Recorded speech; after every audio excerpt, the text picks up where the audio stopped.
Hi every one. അങ്ങനെ നമ്മുടെ ചാപ്റ്ററിൽ നമ്മുടെ ടെക്സ്റ്റിൽ തന്നെ ഏറ്റവും ലാസ്റ്റ് ചാപ്റ്ററിലേക്ക് എത്തി നിൽക്കുകയാണ് അല്ലേ. So welcome two exam point. ഇന്ന് നമ്മൾ ഈ പ്ലാറ്റ്ഫോമിൽ പഠിക്കാൻ പോകുന്നത് +1 കമ്പ്യൂട്ടർ സയൻസിൻ്റെ ലാസ്റ്റ് ചാപ്റ്റർ, നമ്മുടെ 12th ചാപ്റ്ററായ ഇൻ്റർനെറ്റ് ആൻഡ് മൊബൈൽ കമ്പ്യൂട്ടിംഗ് ആണ്. മിസ് ഈ ഒരു ചാപ്റ്ററിൻ്റെ നോട്ട്സ് എല്ലാം പ്രിപ്പയർ ചെയ്തിരിക്കുന്നത് മാക്സിമം പബ്ലിഷേഴ്സിൻ്റെ എക്സാം പോയിന്റ് എന്ന ഗൈഡിൽ നിന്നാണ്. അപ്പോൾ ഈ ഒരു ഗൈഡ് നിങ്ങൾക്കും റെഫർ ചെയ്യാവുന്നതാണ്.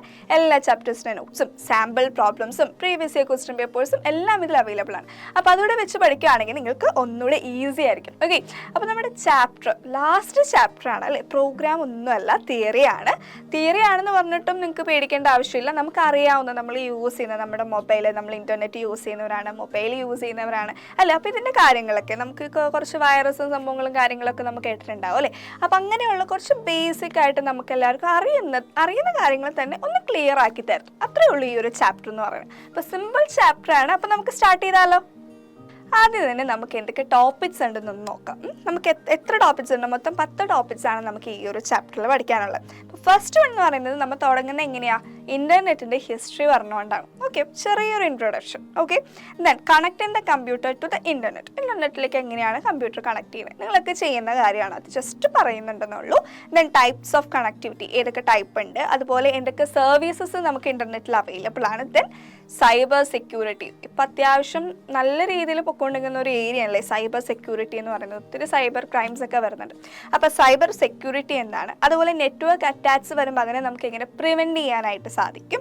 Then guide lines four using computers over internet. ഇൻ്റർനെറ്റിൽ നമ്മൾ യൂസ് ചെയ്യുമ്പോൾ, കമ്പ്യൂട്ടേഴ്സ് യൂസ് ചെയ്യുമ്പോൾ ശ്രദ്ധിക്കേണ്ട കുറച്ച് കാര്യങ്ങൾ. Okay, then mobile computing, mobile communication and finally mobile operating system. അപ്പോൾ ഇത്രയും കാര്യങ്ങളാണ് നമുക്ക് പഠിക്കാനുള്ളത്. അപ്പോൾ നമുക്ക് ഓരോന്നായിട്ട് അങ്ങ് സ്റ്റാർട്ട് ചെയ്യാം. ഇന്റർനെറ്റിന്റെ ചരിത്രം. എന്താണ് ഇന്റർനെറ്റ് എന്ന് പറയുന്നത്? Internet means international network of networks. Okay, നമ്മുടെ ഫസ്റ്റത്തെ ഇന്റർനെറ്റിന്റെ ഫോം എന്ന് പറയുന്നത് അർപ്പാനെറ്റ് ആണ്. അതായത് advanced research projects agency network. ഇതാണ് അർപ്പാനെറ്റിന്റെ ഫുൾ ഫോം.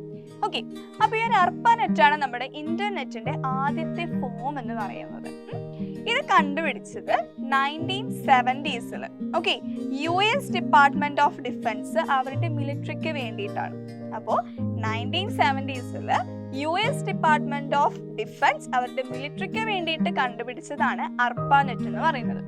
ഇതിന് ശേഷം 1989 ടിം ബേർണേഴ്സ്-ലീ അവരും അവരുടെ ടീമും നമ്മുടെ HTTP പ്രോട്ടോകോൾ യൂസ് ചെയ്തുകൊണ്ട് WWW ഇൻട്രൊഡ്യൂസ് ചെയ്തു.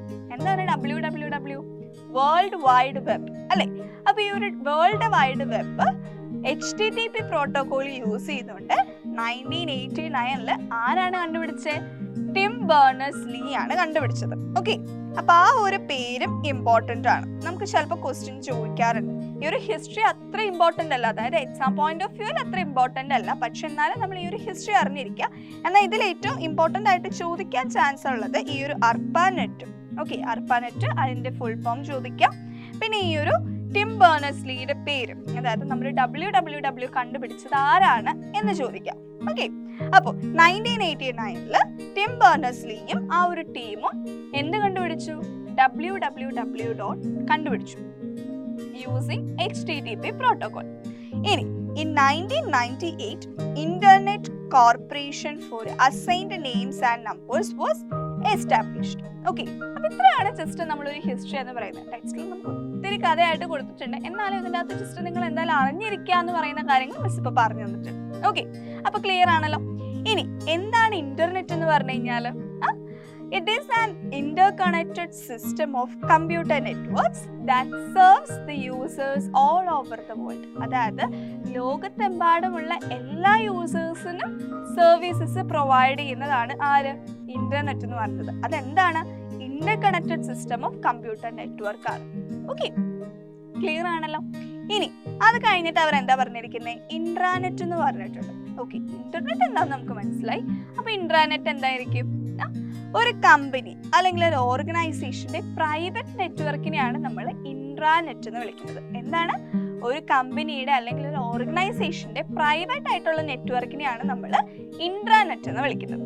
ഇനി അതിന് താഴെ എന്താ? എക്സ്ട്രാനെറ്റും കൂടെ പറഞ്ഞിട്ടുണ്ട്. അപ്പോൾ ചിലപ്പോൾ ചോദിക്കാം എക്സ്ട്രാനെറ്റും ഇൻട്രാനെറ്റും തമ്മിലുള്ള ഡിഫറൻസ് എന്താ, അല്ലെങ്കിൽ ഇത് മൂന്നിൻ്റെയും ഡെഫിനേഷൻ, അങ്ങനെയൊക്കെ ക്വസ്റ്റ്യൻ ചോദിക്കാം. ഓക്കെ, അപ്പോൾ എക്സ്ട്രാനെറ്റ് എന്ന് പറഞ്ഞു കഴിഞ്ഞാൽ a network that allows vendors and business partners to access the company resource.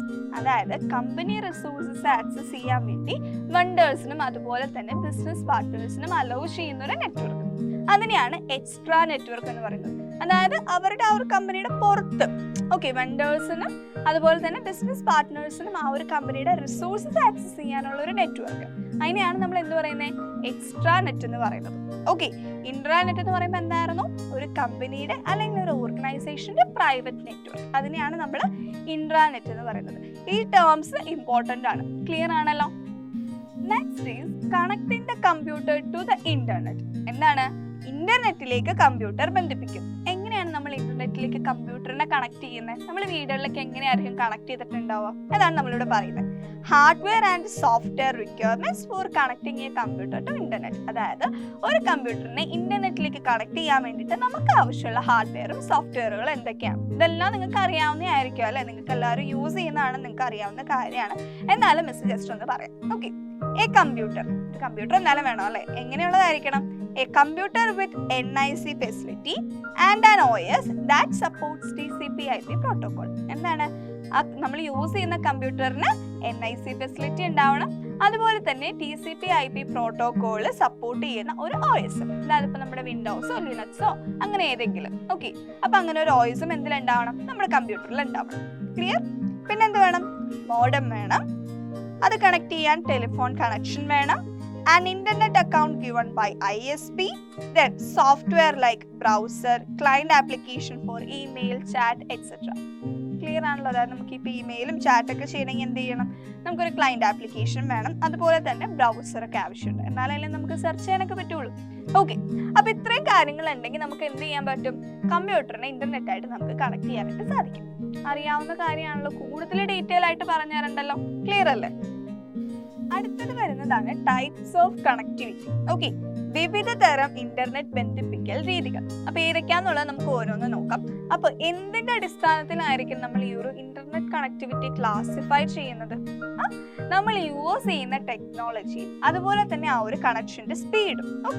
Speed of കണക്ഷനും ടെക്നോളജി യൂസ് ചെയ്യുന്നതും ബേസ് ചെയ്തിട്ടാണ് നമ്മൾ നമ്മുടെ ഇന്റർനെറ്റ് കണക്ടിവിറ്റിനെ ക്ലാസിഫൈ ചെയ്യുന്നത്. അപ്പൊ ഏതൊക്കെ ടൈപ്സ് ഓഫ് ക്ലാസിഫിക്കേഷൻ ഉണ്ടെന്ന് നോക്കിക്കേ. Dial-up connectivity, wired broadband connectivity, wireless broadband connectivity. അപ്പൊ ഇങ്ങനെ മൂന്നെണ്ണമാണ് നമുക്ക് ഏറ്റവും ഇമ്പോർട്ടന്റ് ആയിട്ട് അറിഞ്ഞിരിക്കേണ്ടത്. അപ്പൊ അത് ക്ലിയർ ആണല്ലോ? അതായത് നമ്മുടെ ഇന്റർനെറ്റ് കണക്ടിവിറ്റി നമ്മൾ ക്ലാസിഫൈ ചെയ്യുന്നത് എന്തിന്റെ ബേസിസിലായിരുന്നു? ടെക്നോളജി യൂസ്, ഏത് ടെക്നോളജി ആണോ നമ്മൾ യൂസ് ചെയ്യുന്നത്, അതുപോലെ തന്നെ സ്പീഡ് ഓഫ് കണക്ഷൻ. ഈ രണ്ട് കാര്യങ്ങൾ ബേസ് ചെയ്തിട്ടാണ് നമ്മളിത് ക്ലാസിഫൈ ചെയ്യുന്നത്. അപ്പൊ മെയിൻ ആയിട്ടുള്ള ക്ലാസിഫിക്കേഷൻസ് ഏതൊക്കെയായിരുന്നു? Dial up connectivity, wired broadband connectivity and wireless broadband connectivity. ഇനി നമുക്കൊരു ടേം തന്നിട്ടുണ്ട്, ഡേറ്റ ട്രാൻസ്ഫർ റേറ്റ്. എന്താണ് ഡേറ്റ ട്രാൻസ്ഫർ റേറ്റ് എന്ന് പറയുന്നത്? ആ ഒരു ടേമിൽ തന്നെ ഉണ്ട്. അതായത് ഒരു യൂണിറ്റ് ടൈമിൽ ഡിവൈസുകൾ തമ്മിൽ ഷെയർ ചെയ്യുന്ന അല്ലെങ്കിൽ ട്രാൻസ്ഫർ ചെയ്യുന്ന ഡേറ്റയുടെ ആവറേജ് നമ്പർ ഓഫ് ബിറ്റ്.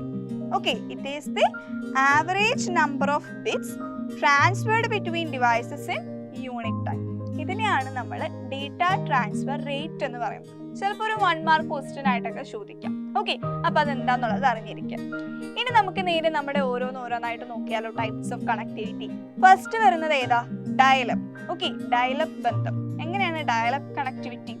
ഇതൊരു കൺവെൻഷണൽ മെത്തേഡാണ്. അതായത് ഇപ്പം നമ്മൾ ആരും ഇത് യൂസ് ചെയ്യാറില്ല, പണ്ടുള്ളതായിരുന്നു. ഒരു കൺവെൻഷണൽ ടെലിഫോൺ ലൈൻ കണക്ഷൻ ആണ്.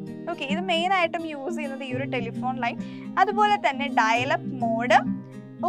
ഡയൽ-അപ്പ് മോഡം യൂസ് ചെയ്യുന്നുണ്ട്. ഇതെന്താ ചെയ്യുന്നത്? നമ്മുടെ ഇന്റർനെറ്റ് സർവീസ് പ്രൊവൈഡറിൽ സെർവർ ആയിട്ട് കണക്ട് ചെയ്യുന്നു. അതായത് നമ്മളൊരു ഫോൺ ചെയ്യുന്നത് പോലെ തന്നെ, ഫോൺ ചെയ്യുമ്പോൾ നോർമലി രണ്ട് പീപ്പിൾ തമ്മിൽ കണക്റ്റഡ് ആവും അല്ലേ? എന്നാൽ ഇവിടെ വരുമ്പോഴേക്കും നമ്മൾ ഫോൺ ചെയ്തുകൊണ്ട് നമ്മൾ എന്ത് ചെയ്യുന്നു? ഈ ഒരു ഇന്റർനെറ്റ് സർവീസ് പ്രൊവൈഡറിലെ സെർവറിലേക്ക് നമ്മുടെ കമ്പ്യൂട്ടറിനെ കണക്ട് ചെയ്യും. ഇന്റർനെറ്റ് കണക്ട് ചെയ്യും. അപ്പൊ നമ്മൾ ഫോൺ ചെയ്ത് കഴിയുമ്പോൾ എന്തായി? നമുക്ക് ഇവിടെ ഈ ഒരു കണക്ഷൻ ആക്സസ് കിട്ടും. അപ്പൊ നമുക്ക് യൂസ് ചെയ്യാം. അപ്പൊ ഇവിടെ ഒരു ഡിസഡ്വാൻറ്റേജ് ആയിട്ട് പറയുന്നത് ഈ ഒരു ടെലിഫോൺ ലൈൻ ത്രൂ ആയതുകൊണ്ട് തന്നെ നമുക്ക് അറ്റ് എ ടൈം വോയിസ് കോളും ഈ ഒരു ഇന്റർനെറ്റും നമുക്ക് യൂസ് ചെയ്യാൻ പറ്റില്ല. ഏതെങ്കിലും ഒന്നേ നമുക്ക് യൂസ് ചെയ്യാനായിട്ട് പറ്റുള്ളൂ. അപ്പോൾ ഇതാണ് നമ്മുടെ ഡയലപ്പ് എന്ന് പറയുന്നത്. ക്ലിയർ ആയോ? ഇനി അടുത്തത് വരുന്നതാണ് വയേർഡ് ബ്രോഡ്ബാൻഡ് കണക്ടിവിറ്റി. അതായത് ഇതിന്റെ ഇത്രയും കൂടെ അഡ്വാൻസ്ഡ് ആയിട്ട് വരുന്നത്. ഓക്കെ, ഇവിടെ എന്ന് പറയുമ്പോഴേക്കും നമുക്ക് അങ്ങനെ ഒരു പ്രശ്നമില്ല. അതായത് ഇപ്പോൾ ഇന്റർനെറ്റ് യൂസ് ചെയ്യുമ്പോൾ നമുക്ക് ഫോൺ ചെയ്യാൻ പറ്റില്ല, അങ്ങനത്തെ പ്രോബ്ലംസ് ഒന്നും വരില്ല. നമുക്ക് ഡയറക്റ്റ് ആയിട്ട് കണക്ട് ചെയ്യാം. Broadband connections use A broadband modem. Okay, broadband connections എന്ത് ചെയ്യുന്നു? ഒരു ബ്രോഡ്ബാൻഡ് മോഡം യൂസ് ചെയ്യും. ഓക്കെ, അതുകൊണ്ട് തന്നെ നമുക്കത് എപ്പോഴും ആക്റ്റീവ് ആയിരിക്കും. നമ്മൾ ഫോൺ വിളിച്ച് അല്ലെങ്കിൽ നമ്മൾ വിളിച്ച് കണക്ട് ചെയ്ത് നമുക്കത് യൂസ് ചെയ്യേണ്ടി വരില്ല. അത് ഓൾവേസ് ആക്റ്റീവ് ആയിരിക്കും. Okay, and allows us to use the telephone even while using the internet. നമ്മൾ ഇന്റർനെറ്റ് യൂസ് ചെയ്യുന്ന സമയത്ത് നമുക്ക് എന്ത് ഉപയോഗിക്കാം? ടെലിഫോൺ നമുക്ക് യൂസ് ചെയ്യാൻ പറ്റും. അങ്ങനെയുള്ള ഒന്നാണ് വയേർഡ് ബ്രോഡ്ബാൻഡ് കണക്ടിവിറ്റി എന്ന് പറയുന്നത്. ഓക്കെ, ഇനി ഇതിൻ്റെ ഒരു ഡിഫറൻസ് നമുക്ക് പറയുന്നുണ്ട്, ഒരു comparison. Okay, comparison between dial-up and wired broadband connections. എന്താ നോക്കിക്കേ, ഡയലപ്പ് കണക്ഷൻ എന്ന് പറയുന്നത് സ്ലോ കണക്ഷൻ ആണ്, സ്പീഡ് കുറവാണ്. അവിടെ സ്പീഡ് എന്ന് പറയുന്നത് അപ് ടു 56 kbps ആണ്. ഓക്കെ, എന്നാൽ അതേസമയം വയേർഡ് ബ്രോഡ്ബാൻഡ് വരുമ്പോഴേക്കും നമുക്ക് ഹൈ സ്പീഡ് കണക്ഷൻ ആണ്. എന്തോരം വരുന്നുണ്ട്? 256 kbps നമുക്ക് കിട്ടുന്നുണ്ട്. ഓക്കെ, ഇനി requires dialing to connect to ISP. എന്താണ്? ISPയിലേക്ക് കണക്ട് ചെയ്യണമെങ്കിൽ നമ്മൾ ഡയൽ ചെയ്യണം, അല്ലേ? വയേർഡ് ബ്രോഡ്ബാൻഡിൽ എപ്പോഴും കണക്ഷൻ ഓൺ ആയിരിക്കും. നമുക്ക് വിളിച്ച് കണക്ട് ചെയ്യേണ്ട ആവശ്യമില്ല, ഡയൽ ചെയ്ത് കണക്ട് ചെയ്യേണ്ട ആവശ്യമില്ല. ഡയലപ്പ് എന്ന് പറയുമ്പോഴേക്കും നമുക്ക് ISPയിലേക്ക് കണക്ട് ചെയ്യണമെങ്കിൽ എന്ത് ചെയ്യണം? നമ്മൾ ഡയൽ ചെയ്യണം, അല്ലേ? Then uses telephone line exclusively. എന്താണ്? ഡയലപ്പിൽ ടെലിഫോൺ ലൈൻസ് എക്സ്ക്ലൂസീവ്ലി ആയിട്ടാണ് യൂസ് ചെയ്യുന്നത്. ദെൻ വയേർഡ് ബ്രോഡ്ബാൻഡ് കണക്ഷൻ വരുമ്പോഴേക്കും നമുക്ക് വോയിസും ഇന്റർനെറ്റും ഒരുപോലെ യൂസ് ചെയ്യാം, അല്ലേ? അതായത് ഡയലപ്പിൽ നമുക്ക് അറ്റ് എ ടൈം ഒന്നേ യൂസ് ചെയ്യാൻ പറ്റുള്ളൂ, വയേർഡ് ബ്രോഡ്ബാൻഡിൽ നമുക്ക് രണ്ടും യൂസ് ചെയ്യാനായിട്ട് സാധിക്കും. Then dial-up connection uses dial-up modem. ഇവിടെ യൂസ് ചെയ്യുന്ന ഏതാ? ഡയലപ്പ് മോഡാണ്. ഇവിടെ യൂസ് ചെയ്യുന്നത് ബ്രോഡ്ബാൻഡ് മോഡമാണ്. ഓക്കെ, അപ്പോൾ ഇതാണ് കമ്പാരിസൺ. ചിലപ്പോൾ ക്വസ്റ്റ്യൻ ചോദിക്കാം, രണ്ടിൻ്റെ ആ ഒരു ഇതുപോലെ കമ്പാരിസൺ ചോദിക്കാം, ചിലപ്പോൾ ഡെഫിനേഷൻ ആയിരിക്കാം. ഓക്കെ, അപ്പോൾ രണ്ടും അറിഞ്ഞിരിക്കുക. ഡയലപ്പും ഉണ്ട്, അതുപോലെ തന്നെ വയേർഡ് ബ്രോഡ്ബാൻഡ് കണക്ഷൻസ്. ക്ലിയർ ആണല്ലോ? അടുത്തതായിട്ട് വരുന്നതാണ് വയർലെസ് ബ്രോഡ്ബാൻഡ് കണക്ടിവിറ്റി. ഓക്കെ, അതായത് വയർലെസ് ബ്രോഡ്ബാൻഡ് ബന്ധിപ്പിക്കൽ രീതി. നമ്മൾ ഓൾറെഡി വയേർഡ് ബ്രോഡ്ബാൻഡ് കണക്ഷൻ പഠിച്ചല്ലേ. അപ്പോൾ വയർലെസ് എന്ന് പറയുമ്പോഴേക്കും എന്താണ്? നമുക്ക് ഏകദേശം സെയിം സ്പീഡ്, അതായത് വയേർഡ് ബ്രോഡ്ബാൻഡിന്റെ സെയിം സ്പീഡ് തന്നെ ആര് തരുന്നുണ്ട്? നമുക്ക് വയർലെസ് ബ്രോഡ്ബാൻഡ് പ്രൊവൈഡ് ചെയ്യുന്നുണ്ട്. ഓക്കെ, പോപ്പുലർ ആയിട്ടുള്ള വയർലെസ് ബ്രോഡ്ബാൻഡ് കണക്ഷൻസ് ഏതൊക്കെയാണ്? നമുക്ക് അറിയാവുന്ന കണക്ഷൻസ് ഏതൊക്കെയാണ് നമ്മൾ യൂസ് ചെയ്യുന്നത്? നമ്മുടെ മൊബൈൽ ബ്രോഡ്ബാൻഡ്, അതുപോലെ എന്താ വൈമാക്സ് ഉണ്ട്, സാറ്റലൈറ്റ് ബ്രോഡ്ബാൻഡ്, വൈഫൈ, ഇതൊക്കെ വയർലെസ് ബ്രോഡ്ബാൻഡ് കണക്ടിവിറ്റിയാണ്. ഇതൊക്കെ നമുക്ക് അറിയാവുന്നതാണ്. നമ്മുടെ മൊബൈൽ ബ്രോഡ്ബാൻഡും വൈഫൈ ഒക്കെ നമ്മൾ യൂസ് ചെയ്യുന്നതാണ്, അല്ലേ? അപ്പോൾ ഈ ഒരു മൊബൈൽ ബ്രോഡ്ബാൻഡ് എന്ന് പറഞ്ഞു കഴിഞ്ഞാൽ എന്താണ്? നമ്മൾ മൊബൈൽ ഫോൺ ഉപയോഗിച്ച് വയർലെസ് ഇന്റർനെറ്റ് ആക്സസ് ചെയ്യുന്നതിനെയാണ് മൊബൈൽ ബ്രോഡ്ബാൻഡ് എന്ന് വിളിക്കുന്നത്, അല്ലേ? എന്താണ്? നമ്മുടെ ഫോണിലെ സെല്ലുലാർ ഡേറ്റ യൂസ് ചെയ്തിട്ടാണ് ഡേറ്റ ട്രാൻസ്മിഷൻ ഒക്കെ അവിടെ നടക്കുന്നത്. ആദ്യകാലങ്ങളിൽ എന്തായിരുന്നു? 2G ആയിരുന്നു, അത് കഴിഞ്ഞ് 3G വന്നു, 4G വന്നു, ഇപ്പോൾ അതാ 5Gയിലും എത്തിയിരിക്കുക, അല്ലേ? അപ്പോൾ അതാണ് മൊബൈൽ ബ്രോഡ്ബാൻഡ് എന്ന് പറയുന്നത്. ദെൻ വൈമാക്സ് എന്ന് പറഞ്ഞു കഴിഞ്ഞാൽ ഏകദേശം നമ്മുടെ ഒരു മെട്രോപൊളിറ്റൻ ഏരിയ നെറ്റ്വർക്ക് പോലെയാണ് വൈമാക്സ് പറയുന്നത്. ഓക്കെ, അതായത് ഏകദേശം ഒരു 50 കിലോമീറ്റർ ഡിസ്റ്റൻസിൽ ഇവർ എന്ത് പ്രൊവൈഡ് ചെയ്യുന്നുണ്ട്? ഇന്റർനെറ്റ് പ്രൊവൈഡ് ചെയ്യുന്നുണ്ട്. അതിൻ്റെ ഏകദേശം സ്പീഡ് എന്ന് പറയുന്നത് 70 MB/s ആണ്. ഓക്കെ, ഡേറ്റ ട്രാൻസ്ഫർ റേറ്റ് എന്ന് പറയുന്നത് വൈമാക്സിൻ്റെ എത്രയാ? 70 MB/s പ്രൊവൈഡ് ചെയ്യുന്നുണ്ട്.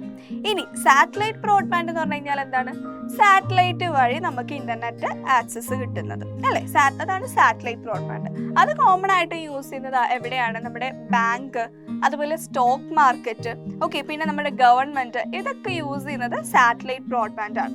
ഇവിടെ ഏകദേശം നമുക്കൊരു 1 GB/s നമുക്ക് ഡേറ്റ ട്രാൻസ്ഫർ റേറ്റ് ഇവർ പ്രൊവൈഡ് ചെയ്യുന്നുണ്ട്. ഓക്കെ, അപ്പോൾ അതാണ് mobile broadband, WiMAX, satellite broadband എന്ന് പറയുന്നത്. അപ്പോൾ വയർലെസ് ബ്രോഡ്ബാൻഡ് കണക്ടിവിറ്റി ഏതാണെന്ന് ചോദിച്ചു കഴിഞ്ഞാൽ എഴുതാനും അതിൻ്റെ എക്സാമ്പിൾസ് എക്സ്പ്ലെയിൻ ചെയ്യാനും എളുപ്പമാണല്ലോ. ഓക്കെ അല്ലേ? നമ്മൾ ഓൾറെഡി ഇപ്പോൾ കുറച്ച് കണക്ഷൻസ് പഠിച്ചു. ഏതൊക്കെയായിരുന്നു? ഫസ്റ്റ് തന്നെ ഡയലപ്പ് കണക്ഷൻ, അത് കഴിഞ്ഞ് വയേർഡ് ബ്രോഡ്ബാൻഡ് കണക്ഷൻ, അത് കഴിഞ്ഞ് നമ്മളിപ്പോൾ തൊട്ട് മുന്നേ എന്താ പഠിച്ചത്? വയർലെസ് ബ്രോഡ്ബാൻഡ് കണക്ഷനും പഠിച്ചു. അപ്പോൾ ഈ ഒരു 3 കണക്ഷനും നമുക്ക് എന്താ പ്രൊവൈഡ് ചെയ്യുന്നത്? ഇന്റർനെറ്റ് ആണല്ലേ. അപ്പോൾ ഈ ഒരു ഇന്റർനെറ്റ് നമുക്ക് എങ്ങനെ ഷെയർ ചെയ്ത് യൂസ് ചെയ്യാനായിട്ട് സാധിക്കും? Okay, internet access sharing methods ഏതൊക്കെയാണ്? അതായത് ഇന്റർനെറ്റ് പങ്കുവയ്ക്കൽ രീതികൾ ഏതൊക്കെയാണെന്നാണ് പറയുന്നത്. Okay, and internet connection can be shared among several networks. ഒരു ഇന്റർനെറ്റ് കണക്ഷൻ നമുക്ക് പല കമ്പ്യൂട്ടേഴ്സിൽ നമുക്ക് എന്ത് ചെയ്യാൻ പറ്റും? ഷെയർ ചെയ്ത് യൂസ് ചെയ്യാനായിട്ട് സാധിക്കും. എങ്ങനെയൊക്കെ? Using LAN, wifi network or lifi network. Okay, LAN എന്ന് പറയുമ്പോൾ എങ്ങനെയാണ്?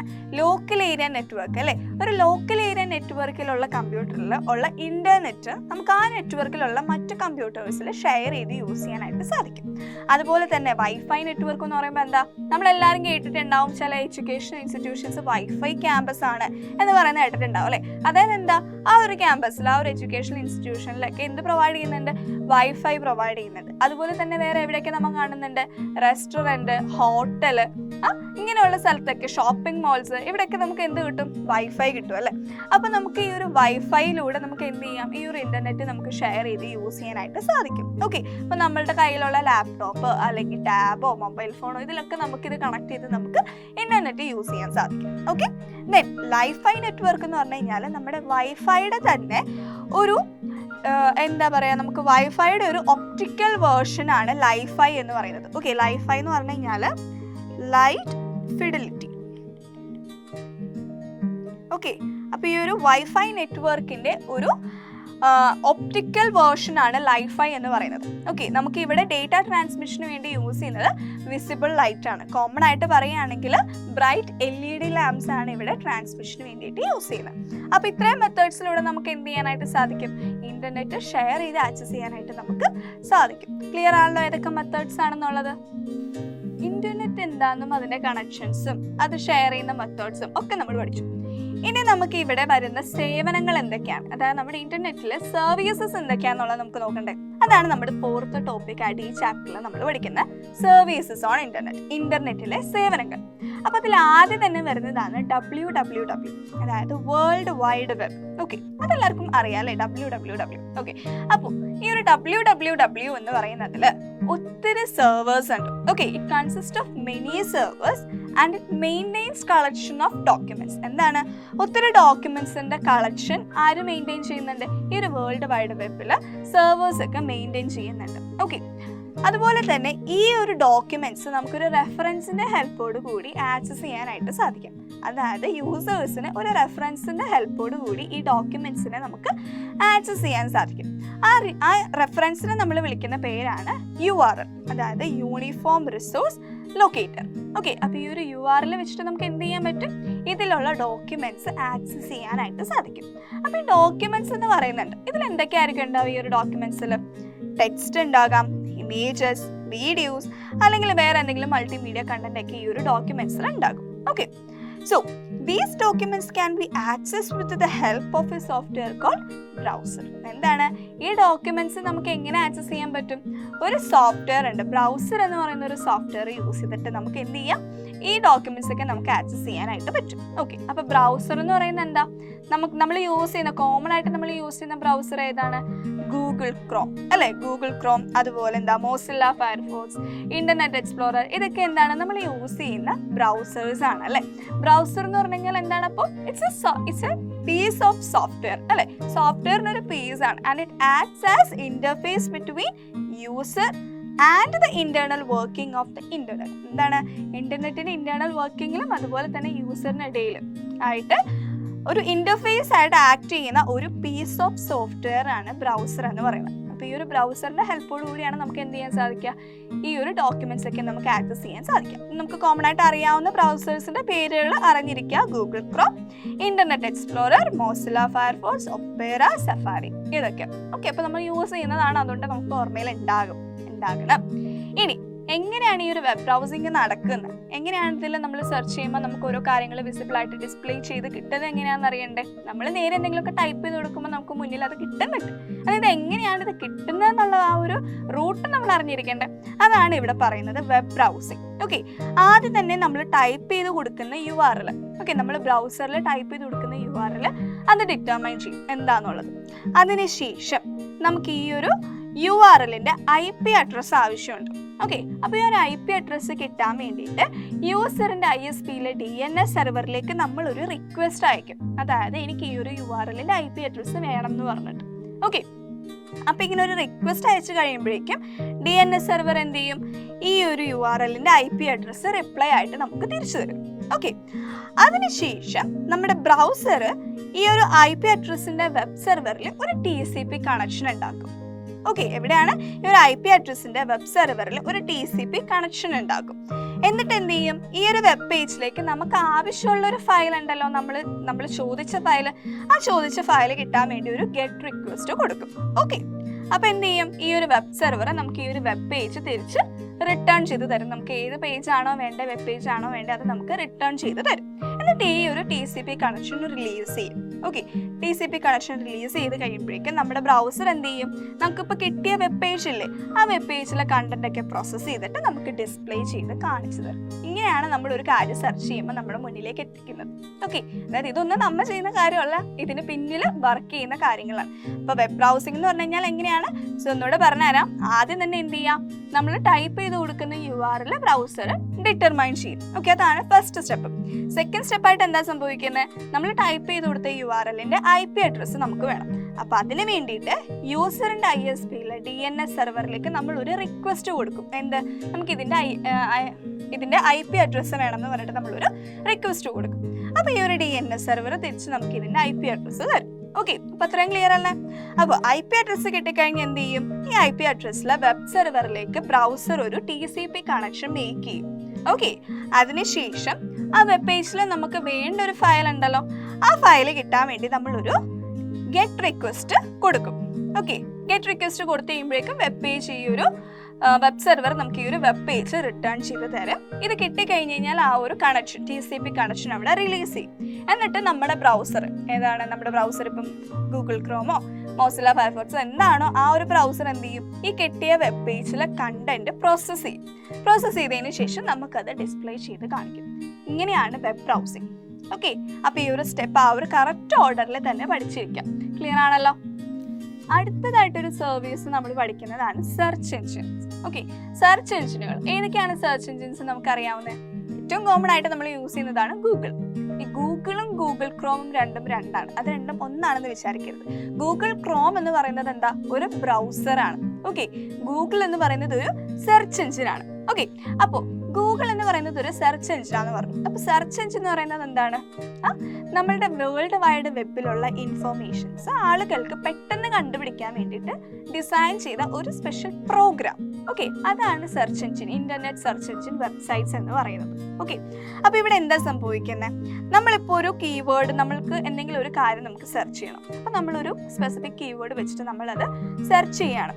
അപ്പോൾ ആ സമയത്ത് ഈ ഒരു സെർച്ച് എഞ്ചിൻ പ്രോഗ്രാംസ് നമ്മുടെ വേൾഡ് വൈഡ് വെബിൽ അവൈലബിൾ ആയിട്ടുള്ള ഡോക്യുമെന്റ്സ് ഒക്കെ സെർച്ച് ചെയ്യും. ഓക്കെ, എന്നിട്ട് നമ്മൾ ടൈപ്പ് ചെയ്ത് കൊടുത്ത് ഈ ഒരു കീവേഡ് മാച്ച് ചെയ്യുന്ന ഡോക്യുമെന്റ്സും വെബ് പേജസും ഇത് ലിസ്റ്റ് ചെയ്ത് കാണിക്കും. ഓക്കെ, ഇതാണ് അവിടെ നടക്കുന്നത്. അപ്പോൾ ഇങ്ങനെ ചെയ്യാൻ വേണ്ടിയിട്ട്, അതായത് ഈ ഒരു ഡോക്യുമെന്റ്സ് സെർച്ച് ചെയ്യാനും അതിൻ്റെ വെബ് അഡ്രസ്സുകൾ സെർച്ച് ചെയ്യാൻ വേണ്ടിയിട്ട് നമ്മുടെ സെർച്ച് എഞ്ചിൻ യൂസ് ചെയ്യുന്ന സോഫ്റ്റ്വെയർ ആണ് സ്പൈഡേഴ്സ് ആൻഡ് ബോട്ട്സ് എന്ന് പറയുന്നത്. ഓക്കെ, അപ്പോൾ ഈ ഒരു സ്പൈഡർ എന്താ ചെയ്യുന്നതെന്ന് വെച്ച് കഴിഞ്ഞാൽ നമ്മുടെ സെർച്ച് എഞ്ചിൻ കൊടുക്കുന്ന ഡയറക്ഷൻസ് അനുസരിച്ച് ഇൻ്റർനെറ്റിൽ സെർച്ച് ചെയ്ത് ഒരു ഇൻഡെക്സ് ഉണ്ടാക്കും. ഓക്കെ, നമ്മൾ കൊടുക്കുന്നത് എന്താണോ, ഇതിനെക്കുറിച്ചാണോ നമുക്ക് വേണ്ടത്, അതിൻ്റെ കാര്യങ്ങൾ ഇൻ്റർനെറ്റിൽ സെർച്ച് ചെയ്തിട്ട് അത് റിലേറ്റ് ചെയ്ത് ഒരു ഇൻഡെക്സ് തയ്യാറാക്കിയിട്ട് ഡേറ്റാബേസിൽ ഇത് സ്റ്റോർ ചെയ്ത് വെക്കും. ഓക്കെ, കണ്ടോ, spiders search the internet using the directions given by the search engines and prepare an index and stores it in a database. Okay, the searching algorithm searched this database when the user submits a request. Okay, എന്താണ്, user ഒരു request submit ചെയ്യുമ്പോൾ എന്ത് ചെയ്യും, ഈ searching algorithm ഈ ഒരു ഡേറ്റാബേസിൽ search ചെയ്യും. എന്നിട്ട് അത് എന്താ ചെയ്യുന്നത്, it create A web page displaying the matching results as hyper link. അതായത് ഇപ്പോൾ നമ്മളൊരു കാർ എന്ന് പറഞ്ഞിട്ട് സെർച്ച് ചെയ്യാമെന്ന് വിചാരിക്കും. അപ്പോൾ കാർ എന്ന് പറഞ്ഞാൽ നമ്മൾ സെർച്ച് ചെയ്യുമ്പോൾ എന്ത് ചെയ്യും, ഈ ഒരു സ്പൈഡർ എന്താ അവിടെ ചെയ്യുന്നത്, ഇത് ഇൻ്റർനെറ്റിൽ സെർച്ച് ചെയ്തിട്ട് ഇത് റിലേറ്റ് ചെയ്യുന്ന കാര്യങ്ങളെല്ലാം ഒരു ഇൻഡെക്സ് ആക്കിയിട്ട് അത് ഡേറ്റാബേസിൽ സ്റ്റോർ ചെയ്ത് വെച്ചിട്ടുണ്ടാവും. ഓക്കെ, അപ്പോൾ ഈ ഒരു സെർച്ച് എഞ്ചിൻ അൽഗോരിതം വന്നിട്ട് ഈ ഒരു ഡേറ്റാബേസിൽ ചെന്നിട്ട് സെർച്ച് ചെയ്യും. ഓക്കെ, അവിടെ നിന്ന് എന്ത് ചെയ്യും, ഇതൊരു വേറൊരു വെബ് പേജ് ക്രിയേറ്റ് ചെയ്യും. അതായത് നമ്മൾ സെർച്ച് ചെയ്തത് കാറിന് വേണ്ടിയിട്ടല്ലേ, അപ്പോൾ ആ കീവേഡ് വെച്ചിട്ട് ഇതിൽ സെർച്ച് ചെയ്തിട്ട് അതിൽ നിന്ന് അത് മാച്ച് ചെയ്യുന്ന റിസൾട്ടുകൾ ഒരു ഹൈപ്പർ ലിങ്ക് ആയിട്ട് കൊടുത്ത് വേറൊരു വെബ് പേജ് നമുക്ക് ഈ ഒരു സെർച്ച് എഞ്ചിൻ ഡിസ്പ്ലേ ചെയ്ത് കാണിച്ചു തരും. ഇതാണ് നമ്മൾ ഒരു കാര്യം സെർച്ച് ചെയ്യുമ്പം അവിടെ നടക്കുന്നത്. ഓക്കെ, ഏതാണ്, ഗൂഗിൾ, യാഹു, ബിങ് ഒക്കെ എന്താണ് സെർച്ച് എൻജിൻസ് ആണ്. ക്ലിയർ ആയോ? അതായത് നമ്മളൊരു വേർഡ് ടൈപ്പ് ചെയ്ത് ഗൂഗിളിൽ നമ്മൾ എന്തെങ്കിലും ഒരു വേർഡ് ടൈപ്പ് ചെയ്ത് സെർച്ച് ചെയ്ത് കഴിയുമ്പോഴേക്കും കുറേ ലിങ്കുകൾ നമുക്ക് കിട്ടില്ല. അപ്പോൾ ഓപ്പൺ ആയിട്ട് വരുന്നത് ഒരു വെബ് പേജാണ്. ആ വെബ് പേജിൽ ഒത്തിരി ലിങ്കുകൾ നമുക്ക് കിട്ടും. അതിൽ നമ്മൾ ക്ലിക്ക് ചെയ്ത് നമ്മൾ വേറെ പേജിലേക്ക് പോകും അല്ലേ. അപ്പോൾ ആ ഒരു ലിങ്കുകളെയാണ് നമ്മൾ ഹൈപ്പർ ലിങ്ക് എന്ന് പറയുന്നത്. അതായത് നമ്മൾ ടൈപ്പ് ചെയ്യുന്ന കീവേഡിന് മാച്ച് ചെയ്യുന്ന രീതിയിലുള്ള ഡോക്യുമെന്റ്സും ലിങ്ക്സും ഒക്കെ എന്ത് ചെയ്യും, ഇവർ ഡിസ്പ്ലേ ചെയ്ത് കാണിക്കും. അതാണ് സെർച്ച് എൻജിൻ ചെയ്യുന്ന കാര്യം. ക്ലിയർ ആയല്ലോ? ഇന്റർനെറ്റിൽ വരുന്ന മറ്റൊരു സർവീസാണ് ഇമെയിൽ എന്ന് പറയുന്നത്. നമ്മളെല്ലാവരും തന്നെ മെയിൽ അയച്ചിട്ടുള്ള ആൾക്കാരായിരിക്കും അല്ലേ. നമുക്ക് എല്ലാവർക്കും ഒരു പേഴ്സണൽ മെയിൽ ID ഉണ്ടാവും അല്ലേ. ഓക്കെ, അപ്പോൾ ഇമെയിൽ എങ്ങനെയാണ്? ഇമെയിൽ എന്ന് പറയുന്നത് എന്താ? ഇറ്റ്സ് ഇലക്ട്രോണിക് മെയിൽ എന്നാണ് നമ്മൾ ഇമെയിലിന്റെ ഫുൾ ഫോം ശരിക്കും. ഓക്കെ, അതായത് ഒരു ഇന്റർനെറ്റിൽ കമ്പ്യൂട്ടറുകൾ തമ്മിൽ ഡിജിറ്റൽ ആയിട്ടുള്ള മെസ്സേജുകൾ എക്സ്ചേഞ്ച് ചെയ്യാൻ വേണ്ടിയിട്ടാണ് നമ്മൾ എന്ത് യൂസ് ചെയ്യുന്നത്? ഈ ഒരു ഇമെയിൽ യൂസ് ചെയ്യുന്നത്. ഓക്കെ, അപ്പോൾ ഒരു ഇമെയിലിന്റെ സ്ട്രക്ചർ എങ്ങനെയാണ്? നിങ്ങൾക്കൊക്കെ ഇമെയിൽ ID ഉണ്ടാവുമല്ലോ. എന്തായാലും 10th കഴിയുമ്പോൾ നിങ്ങളൊരു ഇമെയിൽ ID എടുത്തിട്ടുണ്ടാവും. നിങ്ങൾക്ക് +1 അഡ്മിഷന് വേണ്ടിയിട്ടൊക്കെ നിങ്ങളൊരു ഇമെയിൽ ID എടുത്തിട്ടുണ്ടാവും അല്ലേ. അപ്പോൾ നിങ്ങളുടെ പേരോ എന്തെങ്കിലും, അല്ലെങ്കിൽ നിങ്ങളുടെ പേരോ എന്തെങ്കിലും ഒരു നമ്പറോ ഒക്കെ വെച്ചിട്ട് നിങ്ങളൊരു ഇമെയിൽ ID എടുത്തിട്ടുണ്ടാവും. അപ്പോൾ ഒരു ഇമെയിലിൻ്റെ സ്ട്രക്ചർ എന്ന് പറയുന്നത് ആദ്യം തന്നെ ഒരു യൂസർ നെയിം. ഓക്കെ, ഒരു യൂസർ നെയിം കൊടുക്കും. ഇപ്പോൾ നിങ്ങളുടെ പേരും ചിലപ്പോൾ നിങ്ങളുടെ ഡേറ്റ് ഓഫ് ബർത്തിലെ ഇയർ ഒക്കെ ആയിരിക്കും ചിലപ്പോൾ നിങ്ങൾ കൊടുത്തിട്ടുണ്ടാവുക. ഓക്കെ, നിങ്ങൾ തന്നെ ആലോചിച്ച് നോക്കുക എന്താണ് നിങ്ങളുടെ മെയിൽ ID. അപ്പോൾ അതിൽ ആദ്യം വരുന്നത് യൂസർ നെയിം, അത് കഴിഞ്ഞ് അത് കഴിഞ്ഞ് നമ്മൾ കൊടുക്കുന്നതാണ് ഡൊമൈൻ നെയിം. ഓക്കെ, താഴെ എക്സാമ്പിൾ നോക്കിക്കേ. exampoint@gmail.com എന്ന് പറയുന്നതിൽ എക്സാം പോയിന്റ് എന്ന് പറയുന്നതാണ് എന്ത്, യൂസർ നെയിം ആയിട്ട് വരുന്നത്. ഓക്കെ, ഡൊമൈൻ നെയിം ആയിട്ട് വന്നിരിക്കുന്നത് എന്താ, gmail.com. ചിലർ യാഹൂ ഒക്കെ യൂസ് ചെയ്യുന്നവരുണ്ടാവും. ഓക്കെ, അപ്പോൾ അതനുസരിച്ചിരിക്കും ഡൊമൈൻ നെയിം എന്നുള്ളത്. കോമൺ ആയിട്ട് നമ്മൾ gmail.com ആണ് എല്ലാവരും എടുക്കുന്നത്. ഓക്കെ, അപ്പോൾ ഇനി നമ്മൾ എങ്ങനെ ഒരു മെയിൽ അയക്കുന്നത്? നമ്മൾ ഗൂഗിളിൽ നമ്മൾ ഇമെയിൽ എടുത്തിട്ട് നമ്മൾ സൈൻ ഇൻ ചെയ്യും അല്ലേ. നമ്മുടെ യൂസർ IDയും പാസ്വേഡൊക്കെ യൂസ് ചെയ്തിട്ട് നമ്മൾ സൈൻ ഇൻ ചെയ്യുമ്പോൾ നമുക്ക് നമ്മുടെ ഇമെയിൽ ആ ഒരു പേജ് നമുക്ക് ഓപ്പൺ ആയിട്ട് കിട്ടും. എന്നിട്ട് അതിൻ്റെ നേരെ ലെഫ്റ്റ് സൈഡിൽ കമ്പോസ് എന്ന് പറഞ്ഞിട്ടൊരു ഐക്കൺ ഉണ്ടാവും.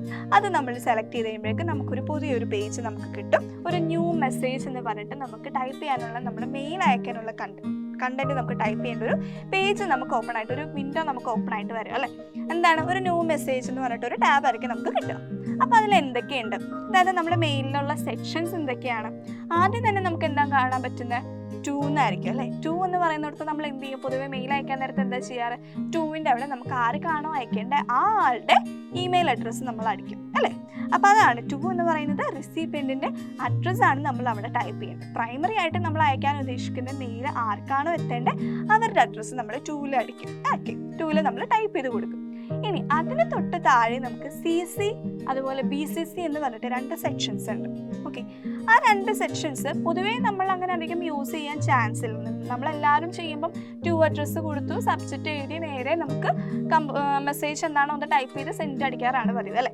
അപ്പോൾ ഈ 2ന് തൊട്ട് താഴെ ശരിക്കും CC എന്ന് പറഞ്ഞിട്ടും BCC എന്ന് പറഞ്ഞിട്ടും 2 സെക്ഷൻസ് ഉണ്ട്. ശരിക്കും അത് എന്തിനാണ് ഉപയോഗിക്കുന്നതെന്ന് അറിയണ്ടേ. അതായത് CC എന്ന് പറഞ്ഞു കഴിഞ്ഞാൽ കാർബൺ കോപ്പി. ഓക്കെ, CCയുടെ ഫുൾ ഫോം എന്താ, കാർബൺ കോപ്പി. ഈ കാർബൺ കോപ്പി എന്ന് പറഞ്ഞ് ഉദ്ദേശിക്കുന്നത് നമ്മൾ അയക്കുന്ന മെയിൽ ഉണ്ടല്ലോ, ചിലപ്പോൾ ചില മെയിലുകൾ നമുക്ക് 2-3 പേർക്ക് അയക്കേണ്ട ഒരു സിറ്റുവേഷൻ വരും അല്ലേ. അപ്പോൾ നിങ്ങൾ എന്താ ചെയ്യാറ്, 2 അഡ്രസ്സിൽ ആദ്യത്തെ ഒരാളുടെ അടിക്കും, അത് കഴിഞ്ഞ് അവിടെ തന്നെ 2ാമതും 3ാമതും ആൾക്കാരെ നമ്മൾ ടൈപ്പ് ചെയ്യുക അല്ലേ അഡ്രസ്സ്. അപ്പോൾ അതിന് പകരം ശരിക്കും ഇമെയിൽ അയക്കേണ്ട ഫോർമാറ്റ് എങ്ങനെയാണ്, പ്രൈമറി ആയിട്ട് അയക്കേണ്ട ആളുടെ റെസിപ്പിയൻ്റ് അഡ്രസ്സ് 2ലും CC എന്ന് പറയുന്നിടത്ത് secondary, okay, secondary person, secondary recipient ആരാണോ അവരുടെ ഇമെയിൽ അഡ്രസ്സാണ് നമ്മൾ എവിടെ കൊടുക്കുന്നത്, CCC എന്ന് പറയുന്ന ഈ ഒരു കാർബൺ കോപ്പി സെക്ഷനിൽ നമ്മൾ കൊടുക്കുക. ഓക്കെ, അതിനുശേഷം ഇനി നമുക്ക് വീണ്ടും അയക്കാനുണ്ട്, 3ാമത് ഇനി നമുക്ക് അയക്കാനുണ്ട്. ആ ആളുടെയാണ് നമ്മൾ BCCയിൽ നമ്മൾ കൊടുക്കുന്നത്. BCC എന്ന് പറഞ്ഞു കഴിഞ്ഞാൽ ബ്ലൈൻഡ് കാർബൺ കോപ്പി. ഓക്കെ, എന്തുകൊണ്ടാണ് ബ്ലൈൻഡ് എന്ന് പറഞ്ഞത് ഞാൻ പറഞ്ഞുതരാം. ഓക്കെ, അപ്പോൾ BCC എന്ന് പറഞ്ഞു കഴിഞ്ഞാൽ ബ്ലൈൻഡ് കാർബൺ കോപ്പി. അതായത് ഈ ഒരു മെയിൽ 3ാമത് നമുക്ക് ആരുടെ അടുത്താണോ എത്തിക്കേണ്ടത് അവരുടെ ഇമെയിൽ ID ആയിരിക്കും നമ്മൾ എവിടെ കൊടുക്കുക, BCCയിൽ കൊടുക്കുക. ഇനി എന്തുകൊണ്ടാണ് BCC ബ്ലൈൻഡ് കാർബൺ കോപ്പി എന്ന് പറഞ്ഞത്, ഈ ഒരു BCCയിൽ ടൈപ്പ് ചെയ്യുന്ന അഡ്രസ്സിലുള്ളവർക്ക് ഈ ഒരു മെസ്സേജ് കിട്ടുമല്ലോ, അവർക്ക് ഈ ഫസ്റ്റത്തെ 2 എണ്ണം, അതായത് നമ്മുടെ 2 അഡ്രസ്സും CCയിലും കൊടുത്തിരിക്കുന്നത് ആരുടെയൊക്കെ അഡ്രസ്സാന്നുള്ളത് ഇവർക്ക് വിസിബിൾ ആവില്ല. ഓക്കെ, അതാണ് ഈ ഒരു ബ്ലൈൻഡ് എന്ന് പറഞ്ഞത് ഉദ്ദേശിക്കുന്നത്. ഇപ്പോൾ 2 അഡ്രസ്സ് കൊടുക്കുമ്പോഴേക്കും നമുക്ക് ഇതൊക്കെ വിസിബിൾ ആവും, CCയിൽ കൊടുക്കുന്നവർക്ക് ഇത് വിസിബിൾ ആവും. പക്ഷേ BCC എന്ന് പറയുന്ന സെക്ഷനിൽ കൊടുക്കുന്ന അഡ്രസ്സിലുള്ളവർക്ക് ഇത് നമ്മൾ ആദ്യം പ്രൈമറി ആയിട്ട് ആർക്ക് അയച്ച് സെക്കൻഡറി ആയിട്ട് ആർക്ക് അയച്ചെന്നുള്ളത് അവർക്ക് വിസിബിൾ ആവില്ല. ഓക്കെ, അതുകൊണ്ടാണ് എന്ത് പറയുന്നത്, ബ്ലൈൻഡ് കാർബൺ കോപ്പി എന്ന് പറയുന്നത്. ഓക്കെ, അപ്പോൾ ഈ ഒരു 3 സെക്ഷൻസ് എന്തിനാണ് യൂസ് ചെയ്യുന്നതെന്ന് മനസ്സിലായല്ലോ. അപ്പോൾ ഇനി മെയിൽ അയക്കുമ്പോൾ എല്ലാവരുടെയും കൊണ്ടൊന്ന് ഫസ്റ്റ് തന്നെ നമ്മൾ ടൈപ്പ് ചെയ്യരുത്. ഓക്കെ, ഇനി അത് കഴിഞ്ഞിട്ട് എന്താ നമുക്ക് കാണാൻ പറ്റുക, അതിന് തൊട്ട് താഴെയായിട്ട് സബ്ജക്റ്റ് എന്ന് പറഞ്ഞിട്ടൊരു സെക്ഷൻ ഉണ്ടല്ലേ. അപ്പോൾ ഈ ഒരു സബ്ജക്റ്റ് എന്ന് പറയുന്ന സെക്ഷൻ നമ്മൾ എന്തിനാണ് യൂസ് ചെയ്യുന്നത്, നമ്മൾ ടൈപ്പ് ചെയ്യുന്ന മെസ്സേജ് എന്താണോ കണ്ടന്റ് അതിൻ്റെ ഒരു മീനിങ് ഫുൾ ആയിട്ടുള്ള ഒരു സബ്ജക്റ്റ് നമ്മൾ എവിടെ കൊടുക്കുക, ഈ സബ്ജക്റ്റ് എന്ന് പറയുന്ന സെക്ഷനിൽ കൊടുക്കുക. ഒരു സിംഗിൾ ലൈനിൽ എൻഡ് ചെയ്യുന്ന രീതിയിലുള്ള ഒരു സബ്ജക്റ്റ് നമ്മൾ അവിടെ കൊടുക്കുക. ഓക്കെ, അതിന് തൊട്ട് താഴെയാണ് നമുക്ക് എന്തുള്ളത്, കണ്ടന്റ്. ഓക്കെ, ആ ഒരു കണ്ടന്റ് എന്ന് പറയുന്ന സെക്ഷനിൽ എന്ത് ചെയ്യുക, നമ്മുടെ മെസ്സേജ് എന്താണോ ആ മെസ്സേജ് നമ്മളവിടെ ടൈപ്പ് ചെയ്ത് കൊടുക്കുക. ഓക്കെ, ഇനി ഇത് ടൈപ്പ് ചെയ്തെല്ലാം കഴിഞ്ഞ് ഏറ്റവും ലാസ്റ്റ് നമുക്ക് കുറച്ച് അറ്റാച്ച്മെന്റ്സ് കാണാൻ പറ്റും. ഓക്കെ, അതായത് നമുക്ക് താഴെ ഫയൽസ് അറ്റാച്ച് ചെയ്യാനായിട്ട് സാധിക്കും. അതായത് നമുക്ക് ഡോക്യുമെന്റ്സോ പിക്ചേഴ്സോ അങ്ങനെ എന്തെങ്കിലുമൊക്കെ ഫയൽസ് ഒക്കെ നമുക്ക് ഈ ഒരു മെയിലിൽ അറ്റാച്ച് ചെയ്യണമെന്നുണ്ടെങ്കിൽ നമുക്ക് താഴെ അതിനൊരു ഓപ്ഷൻ ഉണ്ട്. ഓക്കെ, അതുപോലെ തന്നെ നമുക്ക് സെൻഡ് എന്ന് പറഞ്ഞിട്ടൊരു ബട്ടൺ ഉണ്ടാവും. ആ സെൻഡ് എന്ന് പറയുന്ന ബട്ടൺ നമുക്ക് ക്ലിക്ക് ചെയ്യുമ്പോൾ എന്ത് ചെയ്യും, ഈ മെസ്സേജ് സെൻഡ് ആവും. അതുപോലെ തന്നെ റിപ്ലൈ എന്ന് പറയുന്ന ഒരു ബട്ടൺ ഉണ്ടാവും. അതെന്തിനാ, നമുക്ക് കിട്ടിയ ഈ ഒരു മെയിലിന് ഒരു റിപ്ലൈ കൊടുക്കണം എന്നുണ്ടെങ്കിൽ നമുക്ക് ആ ഒരു റിപ്ലൈ എന്ന് പറയുന്ന ബട്ടൺ ക്ലിക്ക് ചെയ്തിട്ട് നമുക്ക് അവിടെ ടൈപ്പ് ചെയ്യാം. ഓക്കെ, അതുപോലെ തന്നെ ഫോർവേഡ് എന്ന് പറഞ്ഞിട്ട് നമുക്ക് താഴെ ഒരു ബട്ടൺ കാണാം. അതായത് നമുക്ക് കിട്ടിയ ഒരു മെയിൽ നമുക്ക് മറ്റൊരാൾക്ക് ഫോർവേഡ് ചെയ്ത് കൊടുക്കണം, അയച്ചു കൊടുക്കണം. അപ്പോൾ എന്ത് ചെയ്യുക, ആ ഫോർവേഡ് ക്ലിക്ക് ചെയ്തിട്ട് ആർക്കാണോ അയച്ചു കൊടുക്കേണ്ടത് അവരുടെ ഇമെയിൽ അഡ്രസ്സ് നമ്മൾ അവിടെ ടൈപ്പ് ചെയ്ത് കൊടുക്കാം. ഓക്കെ, അപ്പോൾ ഇത്രയും കാര്യങ്ങളാണ് നമ്മുടെ ഒരു ഇമെയിലിൻ്റെ സെക്ഷൻസ് എന്ന് പറഞ്ഞു വരുന്നത്. ഏതൊക്കെയായിരുന്നു, to, CC, DCC, subject, then content. അതിന് ഏറ്റവും താഴെയായിട്ട് നമുക്ക് അറ്റാച്ച്മെന്റ് ഉണ്ട്, സെൻഡ്, റിപ്ലൈ, ഫോർവേഡ് എന്ന് പറഞ്ഞിട്ടുള്ള ബട്ടൺസും നമുക്ക് അവൈലബിൾ ആണ്. അപ്പോൾ ആ ഒരു ടാബിൽ കാണുന്നത് എങ്ങനെയൊക്കെയാണ് നമുക്ക് മെയിൽ അയക്കേണ്ടതെന്നുള്ളൊരു ഫോർമാറ്റ് കിട്ടി കാണുമല്ലോ. ഇനി എങ്ങനെയാണ് ഒരു മെയിലിൻ്റെ വർക്കിംഗ് എന്നുള്ളത് അറിയണ്ടേ. ഓക്കെ, നമ്മൾ മെയിൽ എഴുതാനായിട്ട് പഠിച്ചല്ലേ, അപ്പോൾ ഇനി അതിൻ്റെ വർക്കിംഗ് എങ്ങനെയാണെന്ന് അറിഞ്ഞിരിക്കണം. നോക്കിക്കേ, നമുക്കൊരു ഫിഗർ ഒക്കെ തന്നിട്ടുണ്ട്, ഓരോന്ന് കണക്ട് ചെയ്ത് കുറച്ച് അതിൻ്റെ ഡിസ്ക്രിപ്ഷനൊക്കെ കൊടുത്തിട്ടുണ്ട്. അപ്പോൾ അതെന്താണെന്ന് നമുക്ക് നോക്കാം. ആദ്യം തന്നെ എന്താ സംഭവം, സെൻഡർ ഒരു മെയിൽ കമ്പോസ് ചെയ്യും. ഓക്കെ, ആ ഒരു നമ്മുടെ ഇമെയിൽ ക്ലയൻറ്റ് വെബ് മെയിലിൽ സെൻഡർ ഒരു മെയിൽ കമ്പോസ് ചെയ്തിട്ട് അത് എന്ത് ചെയ്യും, SMTP സെർവറിലേക്ക് അപ്ലോഡ് ചെയ്യും എന്നാണ് പറഞ്ഞിരിക്കുന്നത്. എന്താണ് ഈ ഒരു SMTP സെർവർ എന്ന് പറയുന്നത്, നമ്മുടെ ഇമെയിൽ വർക്ക് ചെയ്യുന്ന പ്രോട്ടോകോൾ ഏതാണെന്നറിയോ, അതാണ് SMTP. അതായത് സിമ്പിൾ മെയിൽ ട്രാൻസ്ഫർ പ്രോട്ടോകോൾ. ഇതാണ് SMTP എന്ന് പറയുന്നത്. അപ്പോൾ ഈ ഒരു പ്രോട്ടോകോൾ ബേസ് ചെയ്തിട്ടാണ് എന്ത് വർക്ക് ചെയ്യുന്നത്, ഇമെയിൽ വർക്ക് ചെയ്യുന്നത്. ഓക്കെ, അപ്പോൾ ഈ ഒരു SMTP സെർവറിലേക്ക് നമ്മൾ സെൻഡർ അയച്ചു കൊടുത്ത മെസ്സേജ് അപ്ലോഡ് ചെയ്യും. ഇനി അവിടെ എത്തിക്കഴിഞ്ഞാൽ എന്താ ചെയ്യുന്നത്, ഇതൊരാളുടെ അടുത്തേക്ക് എത്തണ്ടേ, റെസിപ്പിയന്റിന്റെ അഡ്രസ്സിൽ എത്തണ്ടേ. അപ്പോൾ അതിന് വേണ്ടിയിട്ട് ഇന്റർനെറ്റിൽ ഈ ഒരു മെസ്സേജ് ട്രാവൽ ചെയ്യും, ഇത് ട്രാവേഴ്സ് ചെയ്യും. ഓക്കെ, അത് കഴിഞ്ഞിട്ട് ഇത് എവിടെ എത്തും, റിസീവറിന്റെ സെർവറിലേക്ക് ഈ ഒരു മെസ്സേജ് എത്തും. ഓക്കെ, അവിടെ എത്തിക്കഴിയുമ്പോഴേക്കും റിസീപ്പിയറിന്റെ മെയിൽ ബോക്സിലേക്ക് ഈ ഒരു മെസ്സേജ് നമ്മൾ ഇടും. ഓക്കെ, ഇനി റിസീപ്പിയന്റ് എന്ത് ചെയ്യും, റിസീപ്പിയന്റ് മെയിൽ ചെക്ക് ചെയ്യും, ഏതെങ്കിലും പുതിയ മെയിൽ വന്നിട്ടുണ്ടോ എന്ന് ചെക്ക് ചെയ്തിട്ട് അതൊക്കെ ഡൗൺലോഡ് ചെയ്ത് വെക്കും. അതിനുശേഷം റിസീപ്പിയന്റ് നമ്മൾ അയച്ച മെയിൽ വായിച്ചു നോക്കും. ഓക്കെ, എന്നിട്ട് അതിന് റിപ്ലൈ കൊടുക്കണമെങ്കിൽ എന്ത് ചെയ്യുക, അവിടെ റിപ്ലൈ ബട്ടൺ കൊടുത്ത് റിപ്ലൈ ചെയ്ത് കഴിയുമ്പോഴേക്കും പിന്നെ എന്താ സംഭവിക്കുന്നത്, ഈ സെയിം ഫങ്ഷൻ തന്നെ, ഈ സെയിം വർക്കിംഗ് തന്നെ ഇത് തന്നെ റിപ്പീറ്റ് ചെയ്ത് നടക്കും. അപ്പം ഇങ്ങനെയാണ് ഒരു മെയിൽ വർക്ക് ചെയ്യുന്നത്. ഓക്കെ, അപ്പോൾ ഇത് മൊത്തം ഇങ്ങനെ പഠിച്ചു വെക്കണമെന്നില്ല, സ്റ്റെപ്പായിട്ട് അങ്ങനെ ചോദിക്കാൻ ചാൻസ് കുറവാണ്. മെയിനായിട്ടും ഇമെയിലിൻ്റെ സെക്ഷൻസ് എക്സ്പ്ലെയിൻ ചെയ്യാനായിട്ട് ചോദിക്കാറുണ്ട്. പിന്നെ ഈ ഒരു SMTP അതെന്തായാലും പഠിച്ചു വെക്കുക, അത് റിപ്പീറ്റ് ചെയ്ത് ചോദിക്കാറുള്ളൊരു ക്വസ്റ്റ്യൻ ആണ്. നമുക്ക് പ്രീവിയസ് ഇയർ ക്വസ്റ്റ്യൻ പേപ്പറൊക്കെ എടുത്ത് നോക്കിക്കഴിഞ്ഞ് കഴിഞ്ഞാൽ ഈ ഒരു SMTPയുടെ ഒരു ക്വസ്റ്റ്യൻ എന്തായാലും ഉണ്ടാവാറുണ്ട്. ഓക്കെ, അപ്പോൾ നമ്മൾ ഇമെയിലിൻ്റെ വർക്കിങ്ങും സെക്ഷൻസും ഒക്കെ പഠിച്ചല്ലേ. അപ്പം ഇനി അതുകൊണ്ടുള്ള അഡ്വാൻറ്റേജസ് എന്തൊക്കെയാണെന്നുള്ളതൊന്നും അറിഞ്ഞിരിക്കണ്ടേ. എന്താ നോക്കിക്കേ, സ്പീഡ് ഉണ്ടെന്ന് പറയുന്നുണ്ട് അല്ലേ. ഇപ്പം നമ്മൾ നോർമലി ഒരു മെസ്സേജ് നമുക്ക് മറ്റൊരാളുടെ അടുത്തേക്ക് എത്താൻ വേണ്ടിയിട്ട് നമ്മൾ എന്താ ചെയ്യാറ്, കൺവെൻഷണൽ മെത്തേഡ് എന്നൊക്കെ പറഞ്ഞു കഴിഞ്ഞാൽ നമ്മൾ കത്ത് എഴുതും അല്ലേ. കത്ത് എഴുതി കഴിഞ്ഞാൽ പെട്ടെന്ന് അത് ആളുടെ അടുത്തേക്ക് എത്തും. അതായത് ഇപ്പോൾ ഒത്തിരി ദൂരമുള്ള, ഇപ്പം കേരളത്തിലിരുന്ന് കത്ത് എഴുതി കർണാടകയിലുള്ള ഒരാൾക്കാണ് കൊടുക്കേണ്ടെങ്കിൽ പെട്ടെന്ന് അത് എത്തുമെന്ന് തോന്നുന്നുണ്ടോ, ഇല്ലാതെ ഒത്തിരി സമയം എടുക്കും. അപ്പോൾ ഇമെയിൽ യൂസ് ചെയ്യുകയാണെങ്കിലോ വിത്തിൻ സെക്കൻഡ്സ് അത് അവിടെ എത്തിയിട്ടുണ്ടാവും. അപ്പോൾ സ്പീഡ് ഒരു അഡ്വാൻറ്റേജ് ആണ്. അതുപോലെ തന്നെ ഈസ് ഓഫ് യൂസ്, നമുക്ക് ഈസി ആയിട്ട് അത് യൂസ് ചെയ്യാൻ സാധിക്കും. ദെൻ പ്രൊവിഷൻ ഓഫ് അറ്റാച്ച്മെന്റ്സ്, അതായത് ഈ ഒരു മെസ്സേജിന് കൂടെ തന്നെ നമുക്ക് എന്ത് ചെയ്യാൻ പറ്റും, നമുക്ക് ഫയൽസും ഫോട്ടോസ് വീഡിയോസ് അങ്ങനെയുള്ള കണ്ടന്റ് ഒക്കെ നമുക്ക് എന്ത് ചെയ്യാം, അറ്റാച്ച് ചെയ്ത് അയക്കാനായിട്ട് സാധിക്കും അല്ലേ. ദെൻ എൻവയോൺമെന്റ് ഫ്രണ്ട്ലി ആണ്. റിപ്ലൈ ടു ആൻ ഇമെയിൽ, നമുക്കൊരു ഇമെയിൽ കിട്ടിക്കഴിഞ്ഞാൽ അപ്പം തന്നെ നമുക്കതിന് റിപ്ലൈ ചെയ്യാൻ സാധിക്കും. കോസ്റ്റ് എഫക്റ്റീവ് ആണ്. And finally available anywhere any time, അതായത് എവിടെ ഇരുന്ന് വേണമെങ്കിലും ഏത് സമയത്ത് വേണമെങ്കിലും നമുക്ക് എന്ത് ചെയ്യാം, ഇമെയിൽ അയക്കാനായിട്ട് സാധിക്കും. ക്ലിയർ ആയോ? അപ്പോൾ ഇത്രയും കാര്യങ്ങളാണ് എന്ത് ഇമെയിലിൻ്റെ അഡ്വാൻറ്റേജസ് എന്ന് പറയുന്നത്. അപ്പോൾ ഇതൊരു ഇച്ചിരി വലിയ ടോപ്പിക്കൊന്നും അല്ല, നിങ്ങൾക്ക് അറിയാവുന്ന കാര്യം തന്നെയാണ്. ജസ്റ്റ് ഇമെയിൽ എന്താണ്, അതുപോലെ അതിൻ്റെ സെക്ഷൻസ് എന്താണ്, വർക്കിംഗ് എന്താണ്, അഡ്വാൻറ്റേജസ് എന്താണ്. അപ്പോൾ ഇത്രയേ ഉള്ളൂ ഈ ഒരു കാര്യത്തിൽ പറയാം. അപ്പോൾ ഈ ഒരു സർവീസ് ക്ലിയർ ആണല്ലോ. ഇനി നമ്മൾ ഈ ഒരു ഇൻ്റർനെറ്റിൻ്റെ സർവീസിൽ ലാസ്റ്റായിട്ട് പഠിക്കാൻ പോകുന്നതാണ് എന്ത്, സോഷ്യൽ മീഡിയാസ്. ഓക്കെ, നമ്മളെല്ലാവരും യൂസ് ചെയ്യുന്നതാണല്ലേ സോഷ്യൽ മീഡിയാസ് ഒക്കെ. സാമൂഹിക മാധ്യമങ്ങൾ ഏതൊക്കെയാണ് നമ്മൾ യൂസ് ചെയ്യുന്ന സോഷ്യൽ മീഡിയാസ്? നമുക്ക് ഓരോന്നായിട്ട് നോക്കാം. ഫസ്റ്റ് വൺ വരുന്നതാണ് ഇൻ്റർനെറ്റ് ഫോറംസ്. ഓക്കെ, അതായത് ഇൻ്റർനെറ്റ് വേദികൾ. ഇതെന്താന്ന് വെച്ച് കഴിഞ്ഞാൽ ഇതൊരു ഓൺലൈൻ ഡിസ്കഷൻ വെബ്സൈറ്റ് ആണ്. അതായത് പല ടോപ്പിക്സിനെ പറ്റി, various top issues like social, political, educational, ഇങ്ങനെ ഏതെങ്കിലും പല രീതിയിലുള്ള ടോപ്പിക്കുകളെ കുറിച്ചിട്ട് നമുക്ക് ഇൻഫോർമേഷൻസ് എക്സ്ചേഞ്ച് ചെയ്യാൻ പറ്റുന്ന ഒരു വെബ്സൈറ്റ് ആണ് ഇൻ്റർനെറ്റ് ഫോറം എന്ന് പറയുന്നത്. ഇത് ഏത് ഫോർമാറ്റിലാണ് ഈ ഒരു ഇൻഫോർമേഷൻസ് നമുക്ക് ഇതിൽ അവൈലബിൾ ആവുന്നത്? ടെക്സ്റ്റ് ഫോമിൽ. ഓക്കെ, അതായത് ഒരു ടെക്സ്റ്റ് ഫോർമാറ്റിലാണ് നമുക്ക് ഈ ഒരു ഇൻഫോർമേഷൻസ് ഒക്കെ ഈ ഒരു വെബ്സൈറ്റിൽ എക്സ്ചേഞ്ച് ചെയ്യാനായിട്ട് സാധിക്കുകയുള്ളൂ. അതാണ് ആദ്യം നമ്മൾ പറയുന്നത്. ദെൻ രണ്ടാമത് വരുന്നതാണ് സോഷ്യൽ ബ്ലോഗ്സ്. ഓക്കെ, അതായത് സാമൂഹിക ബ്ലോഗുകൾ. സോഷ്യൽ ബ്ലോഗ്സ് എന്ന് പറഞ്ഞു കഴിഞ്ഞാൽ അതിനൊരു ബെസ്റ്റ് എക്സാമ്പിൾ ആയിട്ട് നമുക്ക് പറയാൻ പറ്റുന്നതാണ് blogger.com. അതായത് ഒരു പെർട്ടിക്കുലർ സബ്ജക്റ്റിനെ കുറിച്ച് അതിൻ്റെ എൻട്രീസും പോസ്റ്റും വെച്ചിട്ട് ഡിസ്കഷൻസ് കണ്ടക്ട് ചെയ്യുന്നതാണ് സോഷ്യൽ ബ്ലോഗ്സ് എന്ന് പറയുന്നത്. ദെൻ അത് കഴിഞ്ഞ് വരുന്നതാണ് മൈക്രോ ബ്ലോഗ്സ്. ട്വിറ്റർ എല്ലാവർക്കും അറിയാമല്ലോ. ഈ ഒരു ട്വിറ്റർ എന്ന് പറയുന്നത് ഒരു മൈക്രോ ബ്ലോഗാണ്. ഓക്കെ, അതായത് it allows users to exchange short messages, multimedia files. എന്താണ് ചെറിയ മെസ്സേജ്, ഷോർട്ട് മെസ്സേജസും അതുപോലെ തന്നെ മൾട്ടിമീഡിയ ഫയൽസ്, അതായത് ഇമേജസ്, വീഡിയോസ്, ഇതൊക്കെ എന്ത് ചെയ്യാൻ പറ്റും? എക്സ്ചേഞ്ച് ചെയ്യാനായിട്ട് സാധിക്കും. എവിടെ? ഈ ഒരു മൈക്രോ ബ്ലോഗിൽ. അതിന് ഏറ്റവും പറയാൻ പറ്റുന്ന ഏറ്റവും ബെസ്റ്റ് എക്സാമ്പിൾ ആണ് ട്വിറ്റർ എന്ന് പറയുന്നത്. ഇനി വിക്കീസ്. വിക്കീസ് എന്ന് പറയുന്നത് എന്താ? വിക്കീസ് എന്ന് കേൾക്കുമ്പോൾ നിങ്ങൾക്ക് ചിലപ്പോൾ ഓർമ്മ വരാൻ ചാൻസ്, നിങ്ങൾ 10th വരെയൊക്കെ പഠിക്കുമ്പോൾ അസൈൻമെൻറ്റും കാര്യങ്ങളൊക്കെ എഴുതാൻ വേണ്ടി വിക്കിപീഡിയ ഒക്കെ നോക്കാറുണ്ടാവും അല്ലേ?